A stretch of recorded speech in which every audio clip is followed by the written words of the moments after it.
भाई और कोई है आपकी लिस्ट में जिससे कह सकते हैं कि सबसे डरावनी? कुछ इंटरनेशनल लेते हैं अब। दो यहाँ की हो गई, अब एक इंटरनेशनल लेते हैं भाई। आप लास्ट टाइम तो रशिया की वो वीडियो भी लगाई थी भाई ने कि कोई गंजा आदमी, हाँ, देखी थी आपने, देखी होगी। हाँ तो अब क्या नया है भाई? आप क्योंकि रिसर्च काफी करते भाई, रहते हो। कहानियां तो बहुत हैं, मतलब जब भी ट्रैवल कर रहे होते हैं स्टोरी सुन लेते हैं, पढ़ते रहते हैं। अभी मैंने लास्ट एक स्टोरी देखी थी, बताया भी था मेरे वहाँ के दोस्तों ने। तो एक जापान की स्टोरी है भाई। अभी कभी आपने सुना हो पैसे वाली चुड़ैल? आज तक ये तो देखा है परेशान करने वाली चुड़ैल, रोने वाली चुड़ैल, लेकिन पैसे वाली चुड़ैल की एक कहानी है भाई वहाँ पे। वेल्दी घोस्ट बोलते हैं उसको। बताओ भाई। हाँ, तो भाई जापान में एक मुगेनियम टेम्पल था 800 प्रोविंस में, टोटिला टाइम पीरियड था वो। तो वहाँ पे क्या था कि एक पुजारी था मंदिर का, उसे भाई वहाँ पे ना वो घंटा बनवाना था कि जिससे लोग यहाँ पे वर्शिप कर सकें और वो पूजा कर सकें। तो उनके पास इतना पैसा नहीं होया करता था उस टाइम पे। तो उन्होंने क्या किया कि वहाँ के लोकल लोगों को अप्रोच किया कि आप सभी लोग, जितनी भी लेडीज़ हैं जो मिरर यूज़ करती हैं, और वहाँ के मिरर के अंदर एक खासियत ये होती थी, आपने कभी देखा भी होगा कि मिरर के साइड में ब्रॉन्ज होता है पूरा। तो वहाँ पे वो उन्होंने बोला कि अपने अपने मिरर डोनेट कर दो, जिसके पास पुराने हैं, और जो कर सकता है नए तो वो भी कर दो, आप तो नए ले लोगे। इससे हम क्या करेंगे कि मंदिर के बाहर शीशे लगा देंगे और उस ब्रॉन्ज को मेल्ट करके हम वो घंटा बनवा सकेंगे। तो वहाँ पे एक लेडी होया करती थी भाई, मुगेन केन करके वो लेडी थी। उस लेडी ने भी अपना मिरर डोनेट कर दिया। डोनेट करने के बाद भाई उसने क्या किया, रिग्रेट फील किया बहुत ज़्यादा, कि उसको लगा यार मैंने ये डोनेट क्यों कर दिया, मुझे नहीं करना चाहिए था। उसका रीज़न ये था क्योंकि उसकी ग्रैंड मदर ने उन्हें वो गिफ्ट किया था। तो गिफ्ट करने के बाद जब वो रिग्रेट करती रही, तो उनको हमेशा ये होता था कि टेम्पल के बाहर उस टाइम पे वो जो ब्रॉन्ज था वो मेल्ट होने गया हुआ था, और जो मिरर थे वो टेम्पल के बाहर लग गए थे। तो सब में अपने अपने साइन लगा देते हैं शीशे के आगे। तो उन्होंने देने से पहले उसको ऐसा एक परमानेंट मार्क दे दिया जिससे वो पहचान सके कि मेरा मिरर वही है। तो उस लेडी ने क्या किया कि वो मिरर जब जब टेम्पल के बाहर जाती थी तो देखती रहती थी और रोती रहती थी कि मैंने वो क्यों किया, पछतावा होता था उसे बहुत ज़्यादा।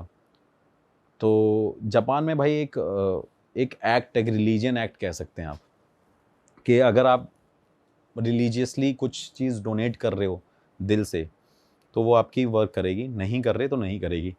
तो जब भाई वहाँ पे वो ब्रॉन्ज मेटल मेल्ट हो रहा था, तो वहाँ पे क्या हुआ कि उस लेडी का वो मेल्ट नहीं हुआ ब्रॉन्ज, क्योंकि उसने रिग्रेट किया था, पछतावा किया था, बाद में दिल से नहीं दिया। तो भाई उसके बाद क्या हुआ कि गांव वालों को बड़ी प्रॉब्लम हो गई कि भाई मंदिर में घंटा नहीं बन पा रहा है, क्या करें, ऐसा क्या हो गया, कौन है वो लेडी।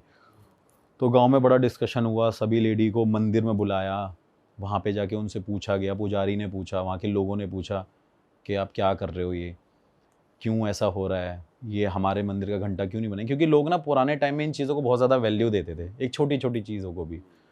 तो उसके बाद क्या हुआ भाई कि उन्होंने पता लगाया, सारी लेडीज़ों ने, कि भाई पता करो किस लेडी ने दिया था। तो बाद में पता चलता है वो मुगेन केन करके जो लेडी है, उसने वो ब्रॉन्ज अपना दान किया था उस टाइम पे। लेकिन जब उन्होंने दान किया था तो वही रिग्रेट था, इस वजह से वो मेल्ट नहीं हो रहा था।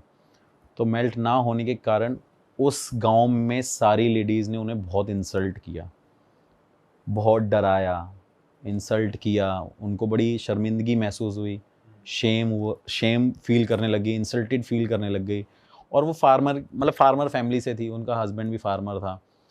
तो उसको बड़ी शर्मिंदगी महसूस हुई। वो कहती कि ये अब मुझे लगता है मेरा जीवन अब यहाँ पे है ही नहीं रहने लायक। तो वो क्या करती है कि ना भाई पानी में कूद के अपनी जान दे देती है वो लेडी, क्योंकि उसको कहीं ना कहीं टॉर्चर किया जाता है। तो कहीं ना कहीं वो सही भी थी, क्योंकि भाई उसने कोई चीज़ अपनी ग्रैंड मदर से मिली, उसने डोनेट कर दी, उसको पछतावा हुआ, क्योंकि उसे लगता था उसने अपनी ज़िंदगी का एक हिस्सा ही दे दिया है। लेकिन कहीं ना कहीं वो गलत थी, जब उसे देना ही नहीं था तो वो देती ना।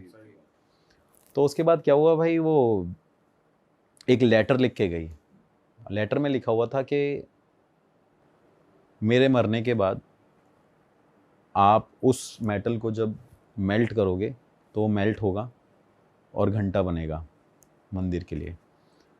और उसके बाद उन्होंने कहा कि जो भी इस बेल को बजा बजा के तोड़ देगा, मतलब इतनी बड़ी बेल को बजा के तोड़ेगा, तो वो समझ लेना कि वो मेरी भी पूजा कर रहा होगा।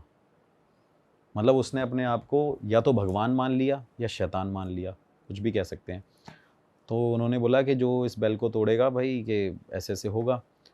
उन्होंने फिर क्या किया कि वहाँ पे ये भी लिखा कि जो भी कुछ मांगोगे, वेल्थ मांगोगे, पैसा मांगोगे, वो आपको मिलेगा। तो वो मेल्ट हो जाता है। उसके बाद क्या होता है कि वो बेल बन जाती है। बेल बनने के बाद भाई जब वो मंदिर में लगाते हैं तो सबको खबर फैल जाती है कि भाई ये बेल लग गई है, और ऐसा कहा गया है कि वो मुगेन केन केन करके कह के गई है कि जो भी इसे तोड़ेगा अमीर हो जाएगा, जो मांगेगा वो उसे मिलेगा। भाई उसके बाद वो कंटिन्यूसली वहाँ पे लोग आए जा रहे हैं, वो घंटा बजाए जा रहे हैं, किसी से नहीं टूट रहा, लोग लगे पड़े हैं। मतलब वहाँ पे भीड़ हो गई है, जापान से हर जगह से लोग आए जा रहे हैं कि कुछ ना कुछ मांग लें। तो उसमें क्या था, कई लोग उस टाइम पावर मांगना चाहते थे कि हमें कुछ ऐसी पावर मिल जाए कि हम उड़ सकें, कुछ भी कह लो, कि हम ब्लैक मैजिक हमें हमें उसका ज्ञान मिल जाए, क्योंकि उन्होंने तो ये बोला है कुछ भी मांग लें। तो भाई वहाँ का पुजारी परेशान हो जाता है। वो डिसाइड करता है रात को चुपचाप अपने और पुजारियों के साथ मिलके उस बैल को पानी में डाल के आ जाता है।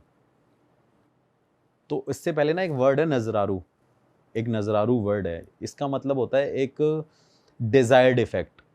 मतलब नजरारू वर्ड का वैसे कोई डेफिनेशन नहीं मिलेगी आपको, बट उसका मतलब ये है जापान के अकॉर्डिंग कि वहाँ पे उसको डिजायर्ड इफेक्ट के वे में देखा जाता है। डिजायर्ड इफेक्ट भाई ये होगा कि जैसे आप ऑल्टो में बैठे हो, आपने आंख बंद कर रखी है, आप फील कर रहे हो क्या भाई आप लैम्बोर्गिनी में बैठे हो, तो वो एक इफेक्ट है। तो वहाँ पे क्या हुआ उसके बाद भाई, वो नजरारू इफेक्ट यूज हुआ उस वेल्दी गोस्ट के लिए। मतलब उनको चुड़ैल मान लिया गया था, क्योंकि देवता की तो उनको उपाधि दे नहीं सकते, तो कहीं ना कहीं भाई चुड़ैल ही बोलेंगे कि भाई अगर देवता या तो पूरी कर सकते हैं या शैतान कर सकता है।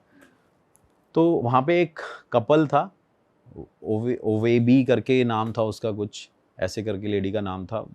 तो वो कपल ट्रैवल कर रहा था, तो उसको ना मुगेन केन की ये स्टोरी याद थी, और वहाँ पे आज भी लोग उस बैल को ढूंढ रहे थे कंटिन्यूसली, लेकिन पुजारी ने बताया नहीं। पुजारी ने यही बोला था कि वो चोरी हो गई है।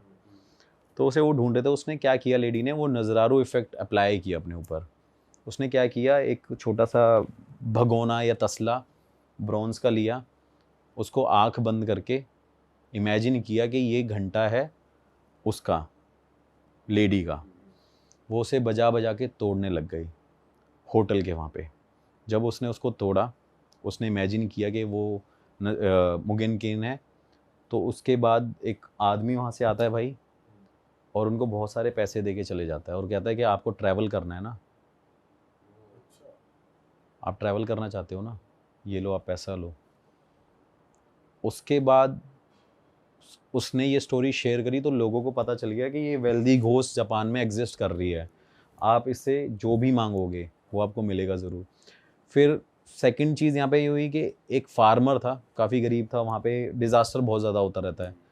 तो उस टाइम पीरियड पे उसने क्या किया, क्ले की जो चिकनी मिट्टी, जो वहाँ पे मिट्टी थी, उससे एक घंटा बनाया, उसे धूप में सुखाया, और मुगेन केन की एक वो पूरी तस्वीर बनाई, वही नज़रारू इफेक्ट अपने ऊपर अप्लाई किया, और उसको बैल बजा बजा के तोड़ दिया। तो उस टाइम पे ज़मीन के अंदर से बताते थे कि एंजल निकली, और उन्होंने उसको बोला कि तेरी फसल चली गई है, ये ले, तू अपना ये सोने का घड़ा पकड़ और जा, तू ये कर ले। मतलब ये ऐसे ऐसे कुछ ना कुछ बैक टू बैक उस लेडी के नाम से ये चीज़ें होती रही। और वो लेडी इतनी जापान में फेमस हो गई कि लोग काला जादू करने के टाइम पे भी उस लेडी को हमेशा अपने साथ में नजरारू इफेक्ट से हमेशा उसको रखते थे। अच्छा। कि भाई तपस्या चल रही है, ब्लैक मैजिक हो रहा है, लेकिन वो बोल रहे हैं कि सक्सेस तभी होगा जब वो मुगेन केन वहाँ पे होगी। पूजा तो वो कर रहे हैं, जो भी उनकी तंत्र मंत्र विद्या वो यूज अप्लाई कर रहे हैं, लेकिन उस टाइम पे वो उसे इमेजिन कर रहे हैं। लेकिन मोस्टली वो वेल्दी गोस्ट के नाम से फेमस रही हमेशा। पैसे दे दो। पैसे, चलो वैसे लोगों का फायदा ही कर रही है एक तरीके से। भाई फायदा तो कर रही है, लेकिन बताया जाता है ऐसी स्टोरियाँ, मतलब काफ़ी सारी स्टोरीज गूगल पे भी नहीं होती है, और कुछ सोर्सेज से पता चलती है। एक जैपनीज़ बंदा था, वो ट्रांसलेटर था, तो उससे मैंने ये शेयर करी थी स्टोरी, तो उसने मुझे बताया कि हाँ एक्चुअली ऐसा जापान में है, और बताते हैं कि लोग उससे जो भी बोलते हैं, मतलब ये भी बड़ी बात है, ये बात आपको गूगल पे शायद मिले, लेकिन उस बंदे ने मुझे बताया, वो ट्रांसलेटर था, यहाँ पे पढ़ने आया था, जापान का ही था, उसने मेरे को ये बताया कि भाई ये एक्चुअली में होता है, और वहाँ पे नज़ारू इफेक्ट से लोग एक दूसरे का मर्डर भी करते थे। अरे वो वेल्दी गोस्ट भी थी, लेकिन कहीं ना कहीं उस लेडी का वो फ़ायदा उठाते थे, उससे जब इमेजिन करते थे और बोलते थे कि मुगेन गेम जाके उसका मर्डर हो जाए, तो उसका मर्डर भी होता था। तो ये डिजायर्ड इफेक्ट कोई भी काम कर लेता था इसके साथ, मतलब कोई अगर सोच रहा है बैठ के। हाँ भाई, मतलब हाँ ये है एक आपने ओम शांति ओम मूवी देखी है ना, कि उसमें ये डिजायर्ड इफेक्ट अप्लाई कैसे होता है कि कोई भी आप चीज़ शिद्दत से पाओ तो उसे कायनात मिलाने की यूनिवर्स पूरी हेल्प करता है। तो वहाँ पे एक कंडीशन थी कि अगर आप वो शिद्दत से कर रहे हो तो आप कुछ भी कर सकते हो। तो उसके बाद कई लोगों को भाई पकड़ा भी गया, जैसे लोग रात रात को नजरारू इफेक्ट करते थे या कुछ करते थे, किसी को इन्फॉर्मेशन होती थी तो उसे जेल पहुंचा देते थे भाई। और कि भाई, और एक्चुअली में ऐसा हो रहा था। अब आप उसे कहो पैसे वाली चुड़ैल कह लो या मर्डर करने वाली चुड़ैल कह लो, लेकिन बड़ी वो फेमस हुई वेल्दी गोस्ट नाम से। आज भी है उसका, कहते हैं भाई लोग आज भी मतलब करते हैं, जैसे अब वो आप कह लो एक हिडन चीज़ हो गई है, लेकिन कईयों को सिर्फ इतना पता है कि उसने आज तक पैसा ही दिया है, लेकिन उसकी सेकंड वो भी चीज़ है। जैसे इल्यूमिनाटी की हम बात कर लेते हैं तो कहते हैं उसकी एक एजेंसीज है, ये है वो है, तो लोग बताते हैं वो नजरारू इफेक्ट अप्लाई करते हैं आज भी, और वहाँ पे ऐसी चीज़ें होती हैं।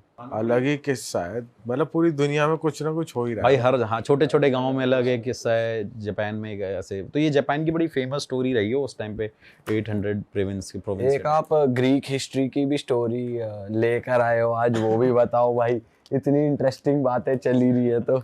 भाई ग्रीक मैथोलॉजी तो बहुत बड़ी है वैसे, उसमें तो इतनी कहानियां हैं कि मतलब, और ऑल्दो वो रिलेटेड है पूरा, जैसे इंडिया से भी रिलेटेड, हाँ मतलब पूरा रिलेट ही करता है कहीं। जो उनके गॉड्स हैं, हाँ वहाँ के सेम गॉड्स हैं, मतलब ऐसे ही बताते हैं। तो वहाँ पे भाई एक चीज़ है, मतलब हमारे यहाँ जैसे कि आप कह लो कि डेथ होती है, तो हम हमेशा, हमारे बड़े बूढ़े लोग नहीं बोलते कि भाई क्या लेके आए थे क्या लेके जाओगे, हाँ, तो हम कहते हैं भाई क्या लेके जाओगे, सब धन यहीं का यहीं रह जाता है। लेकिन ग्रीक मैथोलॉजी के अकॉर्डिंग वहाँ पे चीज़ अपोजिट है कि भाई अगर लेके धन आए हो तो लेके जाना पड़ेगा, और लेके नहीं जाओगे तो मुक्ति नहीं मिलेगी।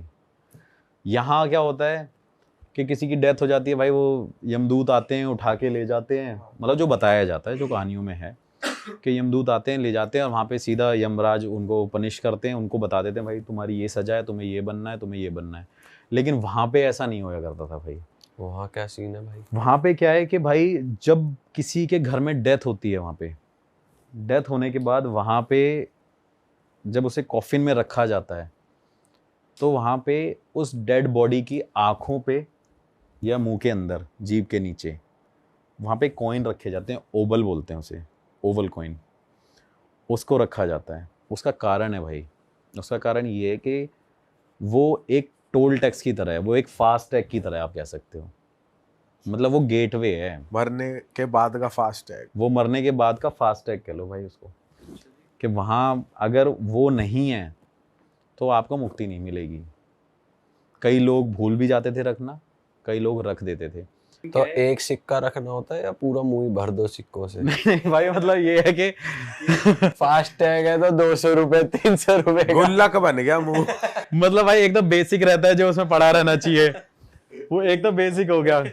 2 आंखों के ऊपर, 2 बाकी आपके ऊपर है कि भाई आप चाहे 100 डाल दो। लेकिन इंडिया में भी कहीं ना कहीं मिलता जुलता है, बट उसका रीजन कई लोगों को नहीं पता। लोगों ने देखा हो डेड बॉडी, जैसे कई बार किसी की डेथ होती है तो उसकी जो सबसे ज्यादा क्लोज चीज होती है वो हम हमेशा उसकी डेड बॉडी के साथ रख देते हैं।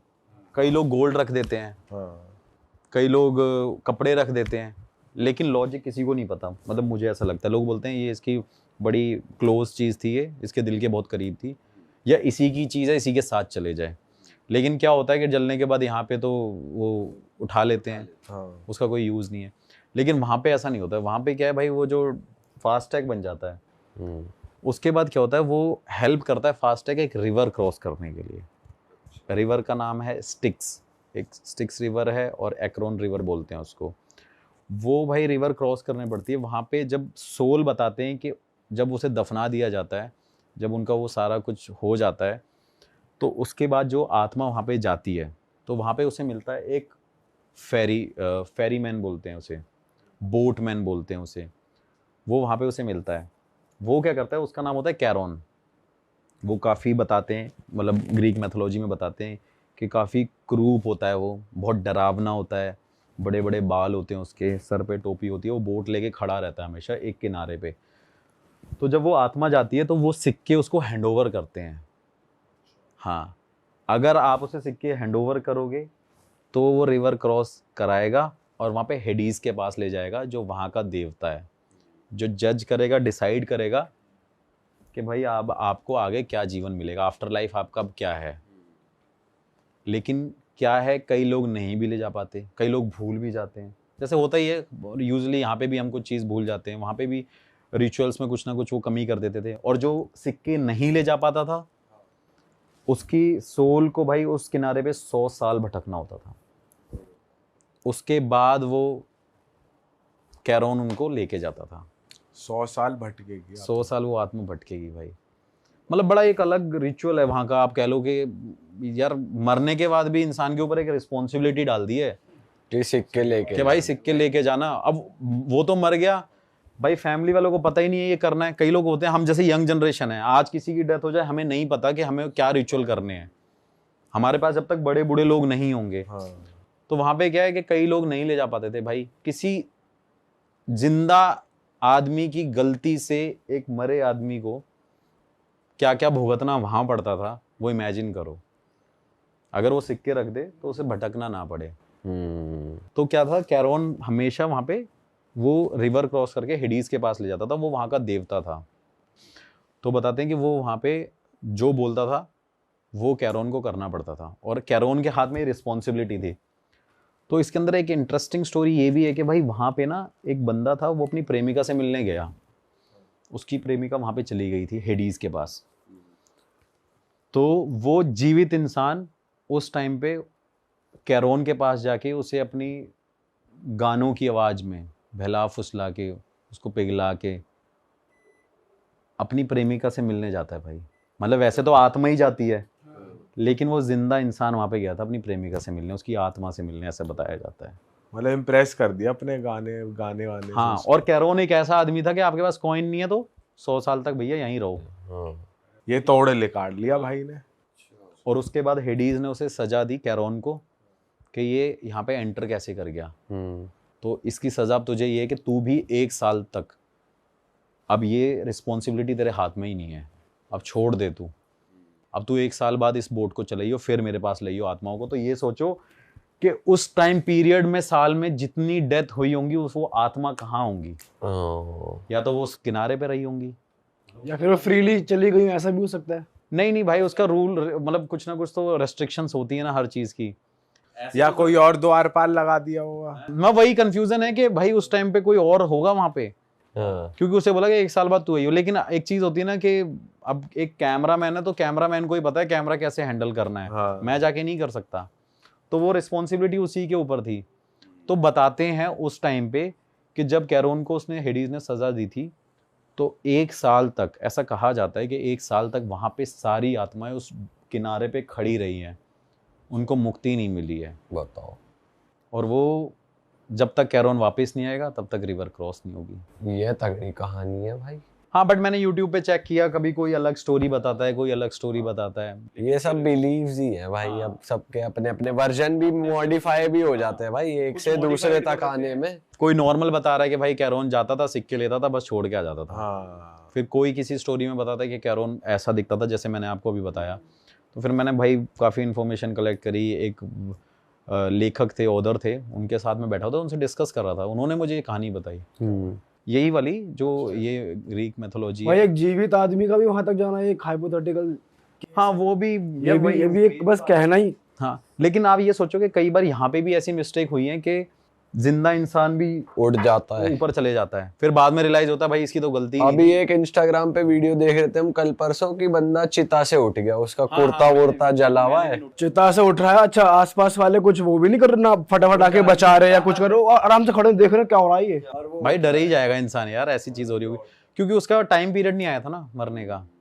कई बार ऐसा था वो गलती चित्रगुप्त जो बताते हैं, हाँ। तो हो सकता है वहां पे कुछ मिस्टेक होगी, हो प्रिंटिंग मिस्टेक होगी ऊपर, गलत नाम लिख दिया। हाँ ऐसा हुआ है, तभी तो वो एक मूवी भी बनी थी। हमारे पॉडकास्ट पे ही एक भाई आए थे, वो अपना एक्सपीरियंस बता रहे, कह रहे मैं रात को सो रहा था, ठीक है, और मेरे को ऐसा लगा कि मेरे दिल में किसी ने उंगली डाली है, मतलब उंगली गई है किसी की, और कुछ पुल आउट कर रहे हैं, और मैं बस मंत्र जाप वगैरह कर रहा हूँ, और फिर वो एकदम हट गई, और सुबह पता चला कि साइड वाले घर में सेम नाम के बंदे की डेथ हो गई।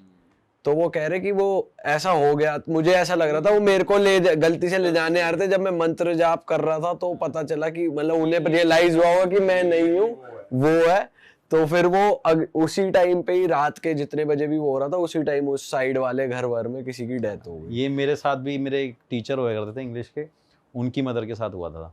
मैं तब उनके यहाँ पढ़ने जाता था, तो बताया था उन्होंने कि उनके घर पे वो सारे रिचुअल्स होना शुरू हो गए थे, उनके अंदर कोई सांस नहीं रह गई थी, 1-2 घंटे तक वो रहा। फिर बाद में वो बता रही थी कि हम वहाँ पे गए, फिर ऐसे डार्क था, कुछ ऐसा था, फिर वापस नीचे आए, फिर बाद में वहाँ पे उसने बोला कि आप गलती से हम आपको लेके आ गए। फिर साथ वाली आंटी को मतलब नाम सेम था, एज वो सब कुछ, डेट ऑफ बर्थ सेम थी, फिर बोले गलती से हम लेने आ गए।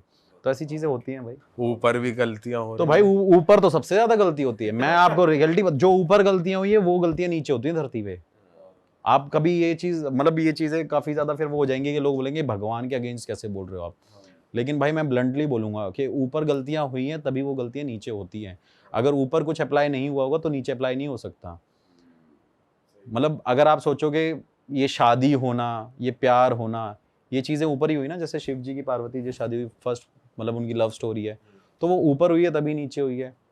तो ऐसी बहुत बड़ी गलती देवताओं ने भी करी है, बहुत बड़ी गलती बता रहा हूँ आपको। मतलब अभी ये ऑन कैमरा बोलूंगा तो लोग इससे वो हो जाएंगे, बड़े ऑफेंड हो जाएंगे। बट सबको पता ही है भाई, गलतियां हुई हैं, श्राप मिले हैं, ये है वो है, बट वही चीजें हैं कि जो ऊपर हुआ है वो नीचे होता है भाई, क्योंकि लर्न हम वहीं से कर रहे हैं भाई। लास्ट टाइम हमने यार बहुत ऐसे जो इंडिया की बहुत फेमस जगहें हैं, वहाँ के आपके एक्सपीरियंसेस लिए थे। इस बार कुछ और हैं अपने पास जो लास्ट टाइम नहीं बच गया था, कवर भाई नहीं बचे तो बहुत सारे हैं लेकिन अभी एक रिसेंटली मैं यूपी में ही हूँ, मतलब यूपी में ज़्यादा होता है, मुझे ऐसा लगता है हर बार मैं यूपी में, मतलब वैसे तो मैं ऑल ओवर इंडिया ट्रैवल करता हूँ और करता भी हूँ इन्वेस्टिगेशन, बट यूपी में थोड़ा सा मेरे लिए ईजी हो जाता है क्योंकि वहाँ मेरा सोर्स स्ट्रॉन्ग है।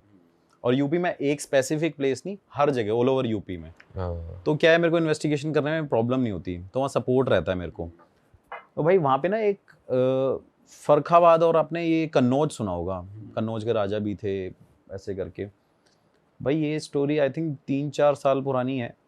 वहाँ पे एक बस थी, मतलब वो इंडिया का सेकंड रोड एक्सीडेंट है सबसे बड़ा, और पहला मेरे हिसाब से शायद साउथ साइड में हुआ था और सेकंड हुआ था यूपी के अंदर। वहाँ पे एक बस थी भाई, वो बस ट्रैवल कर रही थी फर्रुखाबाद से जयपुर की तरफ, प्राइवेट बस थी वो, डबल डेकर बस थी। तो सर्दी का काफ़ी ज़्यादा वहाँ पे इफ़ेक्ट पड़ रहा था, कोहरा वोरा बहुत ज़्यादा हो रहा था। तो और आपको पता ही है हाईवे पे बस खाली जगह मिलती है, बस वाले गाड़ी भगाने लग जाते हैं। तो भाई वो बस काफ़ी तेज़ चल रही थी, स्पीड में थी, सामने से ट्रक आ रहा था, वो दोनों आपस में टकराए। और ये जगह मैं आपको बताता हूँ, ये एग्जैक्ट एक घुलैया जगह पड़ती है कन्नौज के पास, छिवरामऊ और कन्नौज के पास एक घुलैया एक जगह है, और वहाँ पे काफ़ी ज़्यादा फेमस है वो जगह भी, क्योंकि वहाँ पे एक राजा भी है, वो उसकी वजह से फेमस है, वो भी मैं आपको बताऊँगा आपको आगे। तो वहाँ पे जब वो बस आपस में टकराई भाई, तो बस में आई थिंक 84-85 लोग थे, डबल डेकर बस थी, उसमें फैमिलीज़ थी, न्यूली मैरिड कपल थे, बच्चे थे, बूढ़े थे, हर तरीके के लोग थे। और वो जब उस बस से टकराई तो भाई उस बस में ना आग लग गई, बस में आग लगी, ब्लास्ट हुआ, गांव के 3-4 किलोमीटर तक लोगों पे ऐसा बताया जाता है। और ये तो मेरा खुद कज़न ब्रदर वहीं का ही है, मतलब उसका गांव उसके पास में ही है, 300-400 मीटर दूरी पे उसका गांव है।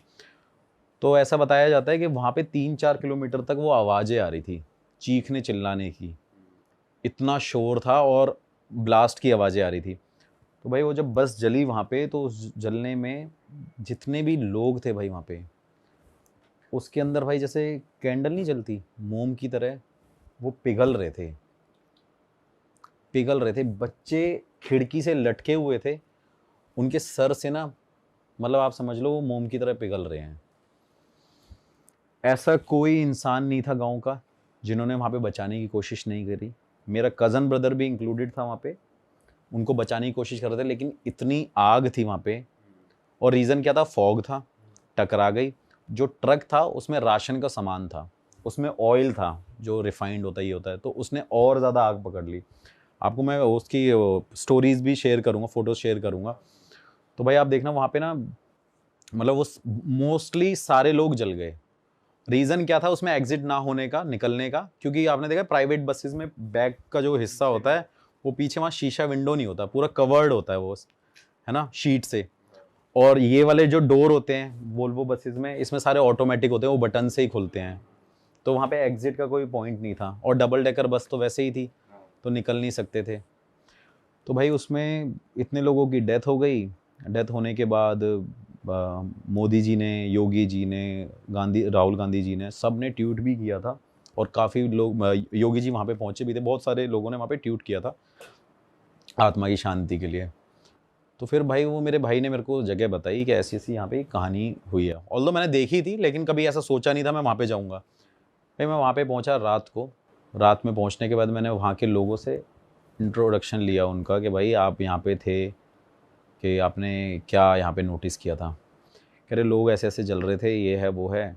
और उसके बाद हम सीधा पॉइंट पे आते हैं कि भाई वहाँ पे वो बस खड़ी रही जहाँ पे वो जली थी, उस हाईवे पे। किसी ने हिम्मत नहीं करी उसको हटाने की। पुलिस वालों ने नहीं बस हटाई, वो लोकल लोगों ने नहीं हटाई, किसी ने नहीं हटाई। जितने भी क्रेन वाले थे वो मना कर रहे थे। नेक्स्ट डे, क्योंकि उस रात में जब वो बस जली, नेक्स्ट डे सुबह वहाँ पे एक्सीडेंट होने लग गए उस रोड पे। कंटिन्यूसली एक्सीडेंट हो रहे हैं। कोई बाइक से गिर के किसी की डेथ हो गई, एक बस वाले की बाइक से टक्कर हुई, उसमें एक कपल था, हस्बैंड वाइफ थे, उनकी डेथ हो गई। तो भाई वो नेक्स्ट डे मॉर्निंग में वो सब होने लग गया वहाँ पे, विद इन 400-500 मीटर के अंदर। तो वहाँ पे ये हो गया कि भाई यहाँ पे ये सब इनकी वजह से हो रहा है। उसके बाद क्या हुआ, किसी ने क्रेन वाले को ज़्यादा पैसे दिए। और आपने कभी भी सुना होगा कि एक्सीडेंट होता है तो वो जो भी वहाँ पे व्हीकल होता है वो पुलिस स्टेशन जाता है, फिर किसी ऐसी जगह लेके वहाँ पे उसको सबमिट कर देते हैं। लेकिन भाई उस क्रेन वाले ने 50,000 रुपये लिए थे उस बस को 250 मीटर रखने पे, और गांव वालों ने मिलके पैसे दिए उसके। पुलिस वाले भी नहीं आए, क्योंकि पुलिस वालों ने मना कर दिया कि हम नहीं हटा पाएंगे। मतलब इतना डर था। फिर मैं गया इन्वेस्टिगेशन करने भाई। मैंने पूछा कि क्या होता है यहाँ पे। वहाँ पे गांव के लोगों ने हवन कराया, पूजा कराई, मिल के मेन रोड को ब्लॉक करके वहाँ पे बहुत बड़ी पूजा कराई थी कि वहाँ पे जितनी भी आत्माएं उनको शांति मिले। लेकिन भाई वहाँ पे कोई भी उस चीज़ से बच नहीं पाया। वहाँ पे कंटिन्यूसली जितने भी लोकल लोग हैं सोते हैं, वहाँ पे चीखने की आवाज़ आती है, चिल्लाने की आवाज़ आती है, रोने की आवाज़ आती है। और लोगों को, जब गांव में लोग होते हैं ना छत पे सोते रहते हैं, तो लोग जो ऊपर सोते थे उनको वो सारे बस में लोग विजुअल्स आते हैं जलते हुए, लटकते हुए, दिखते हुए। और उसके अंदर भाई उन्होंने वहाँ पे जो बस में है पूजा कराई। और उस बस में मैं गया था भाई, मैंने खुद अपने हाथों से हड्डियाँ उठाई हैं। क्या बात कर रहे हो? उसमें इतनी एशेज है ना, इतनी राख है, उस पूरी बस के अंदर हड्डियां अभी तक पड़ी हुई हैं, अभी तक। और वो बस कहाँ पे खड़ी हुई है? बस किसी 250 रैंडम मैदान में? हाँ, रैंडम जगह पे 250 मीटर दूरी पे ही है। तो उसे भाई गवर्नमेंट भी नहीं वो डिस्पोज नहीं भाई, हटाया ही नहीं। इतना डर है, इतना खौफ है उसका। और ये लोगों को, मतलब वहाँ के लोगों को तो बहुत ज़्यादा पता है, बाहर के कुछ लोगों को नहीं पता थी। लेकिन वो लोग स्पेशली उस बस को देखने आते हैं, वो भी मानो कि बहुत दूर से देख के जाते हैं और फोटोज़ क्लिक करते हैं। आज भी वो ट्रेंड बन चुकी है बस वहाँ पे। उसके बाद भाई उस बस में मैंने चूड़ियाँ देखी, जले हुए कपड़े देखे, शादी के जोड़े देखे, बच्चों के कपड़े जले हुए देखे। और आप मानोगे नहीं, स्टेयरिंग से लेकर और लास्ट सीट तक वहाँ पे सिर्फ भाई हड्डियाँ ही हड्डियाँ हैं, आज तक हटी नहीं है। ऐसी की ऐसी खड़ी है। अभी मैं लास्ट रिसेंटली होके आया हूँ और 3-4 साल तो मुझे हो गए उस बस को देखते हुए आई थिंक। फिर भाई हम वहाँ पे गए, इन्वेस्टिगेशन मैंने करी, रात को बस में गए, मुझे बड़ा डर लगा, उस बस में ठंड लगने लगी काफ़ी ज़्यादा। तो फिर मैंने वहाँ पे कुछ सवाल पूछे तो मुझे आंसर्स मिले उसके कि हम हैं, हम अपनी फैमिली को मिस करते हैं, हमें वापस इस दुनिया में आना है। उसमें से कुछ बच्चों की भी स्पिरिट है जो वहाँ पे अभी भी कहती है कि हम घूमने जाते हैं, मतलब हम निकलते हैं, हम हो हैं अभी भी यहाँ पे। मैं करके आया, इन्वेस्टिगेशन करके आया, मैंने बोला लोगों को कि कोई बात नहीं, आप पूजा वूजा करा लेना, हो जाएगा ठीक भाई। फिर वो थोड़े टाइम तक हुआ। फिर थोड़े दिन बाद क्या हुआ भाई, एग्जैक्ट जो बस का पॉइंट था वहाँ पे दोबारा एक और ट्रक चलते चलते, रिसेंटली चलते चलते उसके सामने पूरी फैमिली खड़ी हो गई है और उस ट्रक वाले ने गाड़ी को मोड़ा है और उसका पूरा ट्रक गिर गया, उस बंदे की एक्सीडेंट में डेथ हो गई। और जो साथ में उसके बंदा था उसने बताया कि एक फैमिली सामने खड़ी हुई थी, तो ड्राइवर ने पूरे ट्रक को बचाने के लिए पूरे राइट में गाड़ी मोड़ दी, तो उसमें उस टाइम आग लगी। उसने बताया, मैंने क्या था वहाँ पे, मतलब लोकल लोगों ने बोला कि भाई क्या था वहाँ पे, कह रहे एक फैमिली खड़ी हुई थी। तो गांव वालों को पता चल गया कि भाई आज भी यहाँ पे वो स्पिरिट है, एग्जिस्ट कर रही है। भाई उसका खौफ ख़त्म नहीं हो रहा है। ये बात बोलने में बहुत अभी भी मेरे लिए इतनी ईजी है कि मैं आपको सिर्फ क्या बताऊं कि मेरे को अभी लग रहा है कि ये तो बहुत आसान सी बात है, हमने बोल दी। लेकिन अगर आप उस स्पॉट पे खड़े हो जाओ, देखोगे ना, आपको पूरी इतनी ऐसी वाइब आएंगी, इतनी नेगेटिविटी आएगी, आपको लगेगा कि आपके आसपास कोई ना कोई है, आपके रोंगटे गूज़बम्स खड़े हो जाएंगे उस टाइम पे। फिर भाई इन्वेस्टिगेशन करी, वापस आ गया। फिर वो रिसेंटली फिर मेरे कज़न ब्रदर का फ़ोन आया, कह रहा है यार यहाँ पे दोबारा पूजा हो रही है। मैं दोबारा गया भाई वहाँ पे, फिर इन्वेस्टिगेशन करी। फिर वहाँ से जब मैं दोबारा आया तो भाई मेरे सामने, मैं अपनी गाड़ी पे ही था, मेरी गाड़ी पार्क करी मैंने और पीछे एक और मेरे कार पार्क हो गई, तो सामने एक बस आई, उसने मेरे पीछे वाली कार को हिट कर दिया। और उस टाइम पे मेरे पास स्विफ्ट कार थी, मैं स्विफ्ट लेके गया था, तो मेरी कार बच गई और उस बस ने उसको जब हिट किया तो वो कार ऐसे जाके चली गई। और मुझे लगता है वो चीज़ शायद मेरे साथ होने वाली थी, बट मेरी किस्मत इतनी मतलब तेज़ कह लो कि मैं बच गया। फिर भाई मैं दोबारा वहाँ पे नेक्स्ट डे पूजा वूजा हुई, मैं भी उसका पार्ट हुआ कि चलो यार पूजा हो रही है, हम देखते हैं कि सब कुछ नॉर्मल हो जाएगा। फिर उसके बाद भाई हम अपने अपने घर आ गए। जब मैं वापस आया दिल्ली, तो आप मानोगे नहीं, 3 बार तो मेरे साथ ये हुआ है कि मेरे को 3 बार उस बस के सपने आए हैं।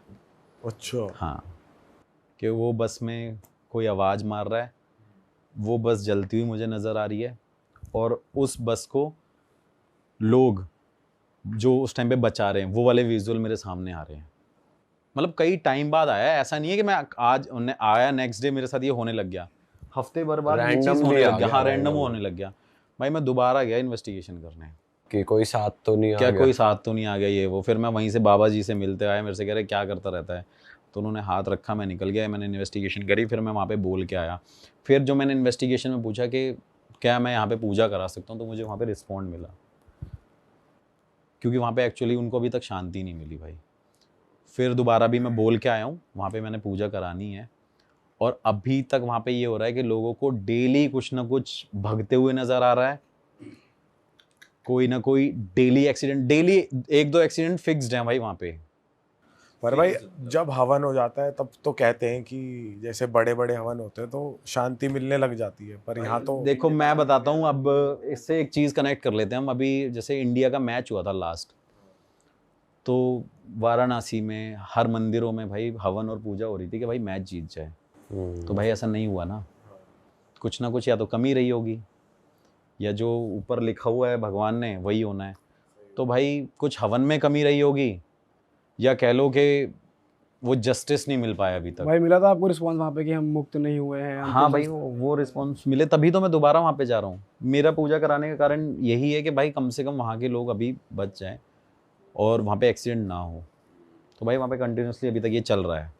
भाई ऐसा कहते हैं ना कि जैसे लास्ट राइट्स परफॉर्म नहीं हुए, पिंडदान नहीं हुआ, किसी को मुक्ति नहीं मिल पाई, किसी की एक्चुअली अस्थियाँ नहीं भा पाए ना। सबसे बड़ा रीज़न तो ये भी है कि सबकी एशेज वहाँ पे मिल गई, हड्डियाँ मिल गई, कोई उठाने वाला नहीं है, किसी को यही नहीं पता अब कौन किसकी हड्डियाँ उठाएगा, कौन किसकी राख उठाएगा, यही नहीं पता लोगों को।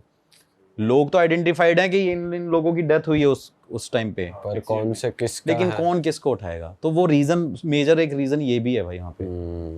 तो ऐसा भी है भाई। और ये इंडिया का सबसे बड़ा एक्सीडेंट था, सेकंड एक्सीडेंट, रोड एक्सीडेंट था। अरे वाह, आपने ये वीडियो यहाँ तक देख ली भाई, तुमने हमारी मेहनत सफल कर दिया। तुम ही लोग हो असली रियल हिट। और अगर आपको बहुत मजा आ रहा है ऐसी क्लिप्स में, ऐसी वीडियोस में, तो फटाफट जाइए प्लेलिस्ट पे, बिंज वॉच कीजिए, सारी वीडियोस देख डालो और मौज काटो। That is it. हम मिलेंगे नए पॉडकास्ट में, नए क्लिप में। Till then bye bye, see you, take care, do subscribe. Best of Real Talk Online. Okay, bye bye.